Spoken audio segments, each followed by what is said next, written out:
The snow had muffled even the hunger. Her arms shook as she pulled the twins closer. Somewhere down that empty road, a light was still burning. Luke Mathers didn't believe in miracles anymore. Not since the night the delivery room went quiet. Not since Eli came into the world with a cry, and Rachel left it with a whisper. He lived like the fire in him had died, like every morning was a matter of lighting the stove and surviving until nightfall. Their cabin, tucked at the edge of an old logging trail, sat hunched beneath layers of snow like it too had grown weary. The air inside the cabin was always a little damp from melting boots and drying wood. The kettle whistled its tired note, and Luke poured the water into 2 chipped mugs, his and a smaller one with a blue star, just like every morning. Eli sat at the rickety table, legs swinging. He didn't talk much, just watched his father, eyes too wide, too knowing for 5. "Made yours sweeter," Eli said softly, sliding the cup toward him. "Thanks," Luke murmured. He tried to smile. It didn't quite reach his eyes. It was Rachel's ritual, tea every morning, her way of saying we're still here. Now Eli had taken it up, like he remembered even though he shouldn't. Luke didn't stop him. It was the one thing in the day that felt like a thread still tied to something warm. Outside, the snow kept coming, painting the world in silence. Luke took odd jobs where he could, clearing roofs, hauling firewood, fixing things too broken to stay fixed. That afternoon, he drove his truck into town to see if old Jim at the feed store needed help. Most days, there wasn't much to do. He parked behind the building, stepping out into the thick cold. That's when he saw them, just a lump at first, tucked between the dumpster and a wall of snow. As he got closer, the shape shifted. A woman, 2 little girls, huddled together like animals in the dead of winter. The woman looked up slowly. Her face was hollowed by hunger, her eyes rimmed with red. The girls were curled into her, their cheeks sunken and pale, tangled hair falling over their brows like curtains. She didn't speak, didn't beg. She just held them tighter, like she could keep them invisible if she wished hard enough. Luke froze. Every instinct screamed, walk away. He didn't know these people, couldn't save them, could barely save himself. But Eli's blue star mug flashed in his mind. Rachel's voice, soft, worn. "Don't ever let the cold make you hard, Luke." He dropped his coat over the woman's shoulders without a word. She flinched but didn't protest. Then, without ceremony, he lifted one of the girls into his arms, gesturing for the others to follow. No questions. Just snow crunching beneath their steps. He didn't turn on the radio on the drive back. The heater wheezed, struggling against the frost. The twins curled against each other in the back seat, wrapped in a blanket he kept there, for emergencies. Mara, he would learn her name later, stared out the window like it hurt to hope. At the cabin, Luke laid out extra blankets near the fireplace. He stoked the flames until the room filled with a soft orange glow. The silence stayed. Even Eli didn't speak, just brought his toy robot to the twins and placed it gently between them. They didn't know how to play anymore. But one of them, the quieter one, Wren, he'd learn, ran her thumb along the toy's head and didn't let go. Mara whispered once. Just one word. "Thank you." It landed in the room like a feather, so soft it almost disappeared. Luke nodded but didn't reply. He couldn't. His throat was full. He stood at the window instead, watching the snow fall. Every flake seemed to fall with meaning, like the earth was trying to hush the world. Behind him, Eli tucked the twins in the way Rachel used to tuck him, carefully, like they might break if you weren't gentle enough. Luke's eyes burned. He remembered the night everything changed, how Rachel had smiled through the pain, how her hand had reached for his, and then gone still. The doctor's voice trembling, the weight of Eli in his arms and the absence of her in the room. He had never cried. Not then. Not since. But now, in this room filled with 3 strangers, with firelight flickering against cracked walls, something cracked open. He didn't cry, but he felt the pressure build behind his eyes like a thaw that wasn't ready to flood. He stayed there, watching. Mara slept curled protectively around her girls, her breathing shallow, like her body had forgotten how to rest. The twins, so small, so quiet, were finally warm. Luke turned the kettle on again, not because anyone had asked for tea, but because the smell made the room feel more human. Eli, sleepy-eyed, leaned against his father's leg. "Will they stay?" he asked. Luke didn't answer. He didn't know. But in that moment, he didn't care. They were here. That was enough. The wind outside howled low like a mourning dog, but inside there was fire and breath and silence full of something, more than absence. For the first time in years, Luke didn't feel alone, and that was a beginning. Morning broke without permission. A soft gray light filtered through the frosted windows, dusting the cabin in quiet. The fire had gone to embers. The kettle no longer hissed. Breath clouded in the still air. Mara stirred first. Her body ached, not from sleep but from the weight it had carried too long. She slipped from beneath the borrowed blanket with care. Her daughters still curled around each other like roots beneath snow. She moved on instinct, like prey. Her coat was still damp, draped over the hearth. Her shoes crusted with ice. She didn't look toward the back room where Luke had likely gone to sleep. Didn't check to see if the boy was watching. She just folded the blanket, neat corners a square, and made for the door. But her legs gave out before her hand reached the knob. She crumpled soundlessly to the wooden floor, breath caught in her throat. Hunger. Cold. She hadn't eaten. She couldn't remember. And then he was there, not in a rush, not asking questions. Just suddenly at her side, steadying her, lifting her as though this had happened before. Luke said nothing. His hands were warm, rough from work. He brought her to the couch, covered her again, then disappeared into the kitchen. She didn't cry until he came back. Not when her knees scraped wood. Not when her vision blurred. Only when he handed her a small bowl of soup. Broth, really. With thin slivers of potato and carrot, and a single spoon. He didn't watch her eat. He just sat a few feet away and stared out the window. She lifted the spoon with shaking fingers. Swallowed. Again. And then the tears came, not loud or heaving, just silent, falling into the bowl like melted snow. The days that followed blurred, quietly into each other. Luke rose early, as always, and left without fanfare. When he returned in the afternoons, there was always a new ache in his shoulders, always a smear of dirt or pine sap on his coat. He never asked Mara to stay, never asked her anything at all. She stayed anyway. The cabin had not been clean in years. She began wiping counters, folding the boys' laundry when she found it draped over chairs, sweeping dust from corners. Not because she had to, because her hands needed purpose and the silence needed softening. Eli taught the girls how to gather pine cones for the fire. Rose liked the ones with tight curls. Wren chose the brittle ones that cracked when you stepped. On them, they didn't talk much, but they followed him into the woods and he didn't seem to mind. Dinner was usually quiet. Stew when Luke had meat, potatoes when he didn't. The chairs creaked under unfamiliar weight. But no one left the table hungry, and sometimes Mara caught herself watching the steam rise from her bowl like it was proof she was still here. Luke kept a letter in his coat, folded tight, tucked into the inside pocket.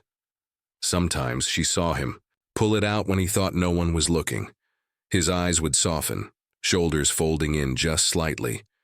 Then he'd tuck it away again before returning to the fire. One afternoon, Eli brought her a drawing. Crayon on the back of a grocery list, a tree with crooked branches, 6 stick figures beneath it holding hands, 2 tall ones, 4 small. She touched her hand to the paper and felt something bloom in her chest that hurt in the best way. That evening, after the children had fallen asleep, Mara didn't retreat into silence like usual. She stayed by the fire, across the room from Luke, both of them shadows flickering in warm light. "My name is Mara," she said after a long silence. Luke glanced up, nodded. "Luke." The fire popped between them. He didn't push. "We weren't always like this," she added. Her voice cracked, but she didn't flinch. "Neither was I," he said. And then they just sat there, letting the fire fill the spaces between their words. Mara's hands rested in her lap. Luke stared at the flames like he was remembering something, or maybe trying to forget it. He didn't ask about the girls. She didn't ask about the letter. But something passed between them. A gentleness. Not forced. A small kindness exchanged without cost. The cabin, once filled only with dust and routine, now held life. Tiny socks drying near the fire. A pink hair ribbon on the floor. A wooden spoon left in the sink. Luke caught himself humming once while chopping carrots. He stopped, embarrassed. Mara didn't mention it, but she smiled when she turned away. The rhythm wasn't perfect. Nights were still cold.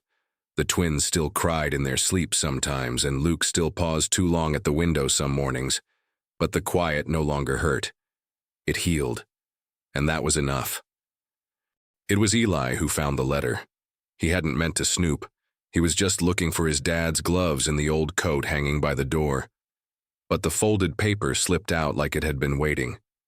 He turned it over in his hands, curious. The envelope had his father's name written in soft, faded handwriting. He recognized the script from the labels on the boxes his dad never opened. He brought it to Luke without a word. Luke stood still for a long time before taking it. He didn't scold Eli. He just stared at the letter, as if it might disappear if he blinked. That night, after the twins were tucked beneath quilts and Eli had fallen asleep with a pine cone clutched in one hand, Luke lit a single candle by the fire. He unfolded the letter. The paper crackled with age, like dried leaves.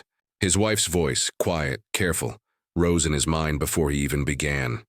"If you're reading this," he read aloud, barely above a whisper, "you're still alive. That means you've made it through something. Maybe it broke you. Maybe it's still breaking you." He paused, swallowed. "I don't want to ask you to be okay, just promise me something, Luke. Promise me you won't make your heart a locked room." His voice shook then. "Let someone in again. Not for me. For Eli. For you. The world will feel cruel sometimes. Let it feel kind, too." He didn't notice Mara in the hallway at first. She stood like a shadow in the half-light, a hand over her mouth. She hadn't meant to listen, but she hadn't been able to move either. Tears slid silently down her cheeks, warm against the cold that still lived in her bones. That night, while Luke sat staring at the folded paper, Mara slipped a small note onto the table beside him, 5 words scrawled in blue ink. "We were running. We're tired."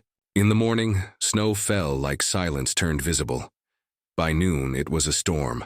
Winds howled through the trees, bending them low. The sky darkened to the color of stone. Snow swallowed the porch, drifted up the windows.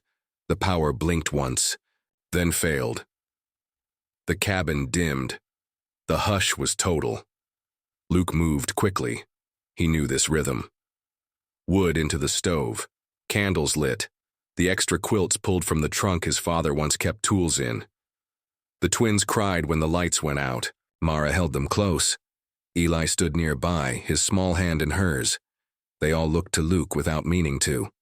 He nodded once. "We're okay," he said softly. He gave each child a candle to hold, their faces lit by tiny flickers. Shadows danced, on the walls like ghosts learning to breathe again. When the fire roared to life, warmth spilled through the room like relief. Mara and Luke sat beside it, shoulder to shoulder, a blanket draped over both their backs. Not for affection, for survival. The children curled on the rug, finally calm. Rose whispered a song in her sleep. Wren clutched Eli's drawing beneath her chin like a talisman. "I used to think the dark meant we were alone," Mara said, softly, watching the flames. "But I don't feel alone here." Luke didn't speak, but his hand tightened just slightly on the blanket's edge. The storm raged through the night, shaking the walls, testing the roof. But the fire held. And so did they. By morning, the world outside had disappeared beneath white. Inside, the cabin felt smaller, closer, but not in a bad way. Mara sat near the window, brushing Wren's hair with her fingers.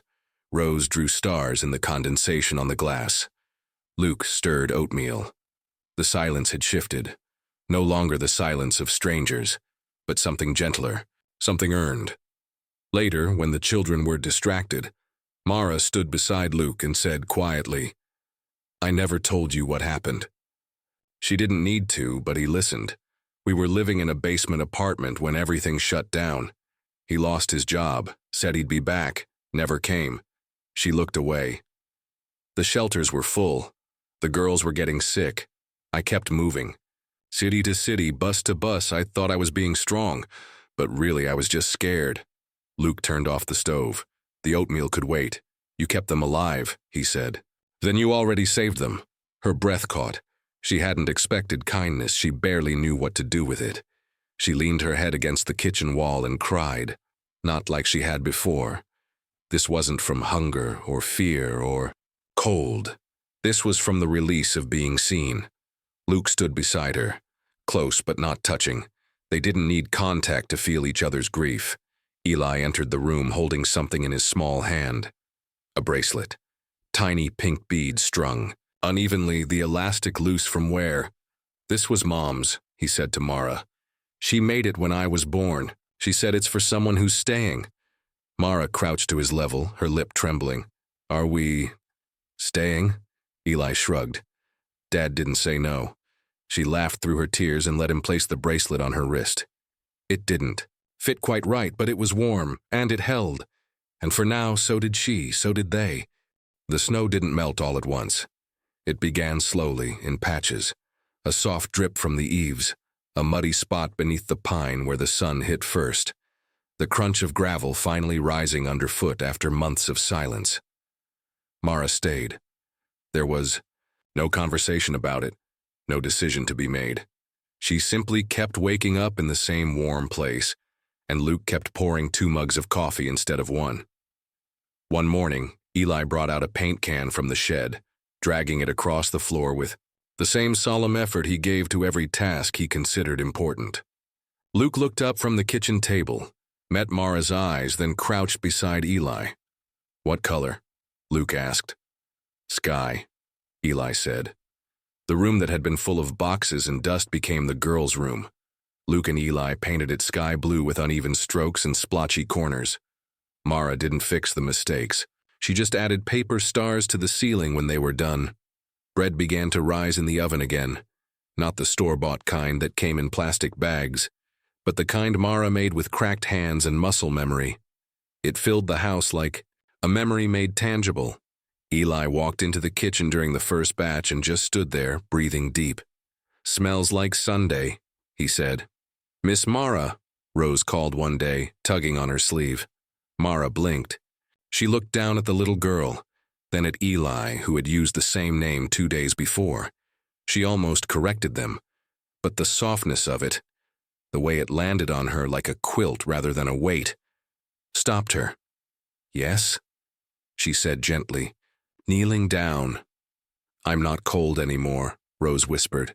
Me neither, Wren added from behind her, and Mara, whose heart had lived clenched for so long, began to believe she could stay warm too. One afternoon, while Luke was chopping wood, and the children were playing house with sticks and mud, a knock sounded at the door. Mara answered it. The woman on the porch wore a county badge and carried a clipboard. I'm here for Mara Leland, the woman said. We got an anonymous tip a few months ago. A mother with 2 children, seen behind the feed store. Mara's chest tightened. She moved to block the doorway with her body out of instinct. Her hand shook. They're mine, she said quietly. Please don't take them. The woman raised a brow. No one's trying to take anyone. We're just here to make sure. Everyone's safe. Footsteps behind Mara, Luke wiping his hands on a rag. It's okay, he said calmly, stepping forward. I filed guardianship paperwork 3 weeks ago. I submitted proof of residence, work, and a joint care plan for the kids. Mara turned sharply, stunned. You what? He didn't look at her. He spoke to the woman instead. We're building something stable here. It's not perfect, but it's safe, and it's real. The woman nodded slowly, flipping through her forms. Mara could barely speak until the woman left, leaving only her boot prints in the melting snow. Inside, she looked at Luke. You didn't tell me. He shrugged. Didn't want to make it. Feel like a favor. She blinked, overcome. You didn't have to. I did, he interrupted, his voice quiet. Because I knew you'd think no one would. But I did. She pressed a hand to her mouth to keep from crying, and he gently placed a hand over hers. Spring came, one golden thread at a time, birdsong in the morning, mud on the children's knees, the smell of earth returning to itself. On a clear morning, they carried breakfast out to the wooden table beneath the maple tree. Toast, eggs, tea, and honey. Mara brushed crumbs from Rose's cheek while Wren chased a beetle near the roots. A butterfly landed on Wren's hand. She held still, breath caught, as if it might break the moment to exhale.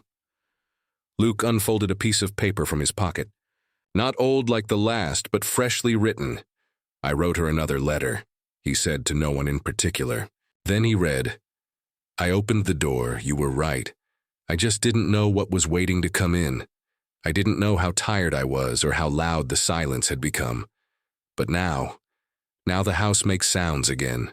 Little ones, laughter, wooden, spoons on pans, bare feet on the floor. It smells like bread, there's a star on the ceiling.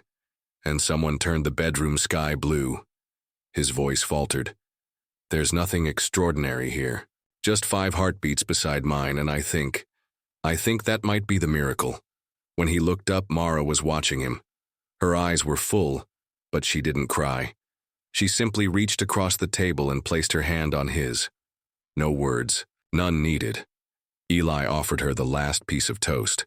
She split it in half and gave it to Rose and Wren, who grinned like the whole world was buttered and sweet. Luke watched them, all of them, and the thought came not like thunder, but like sun through fog. They stayed. Sometimes that was it. The miracle wasn't in the dramatic gesture.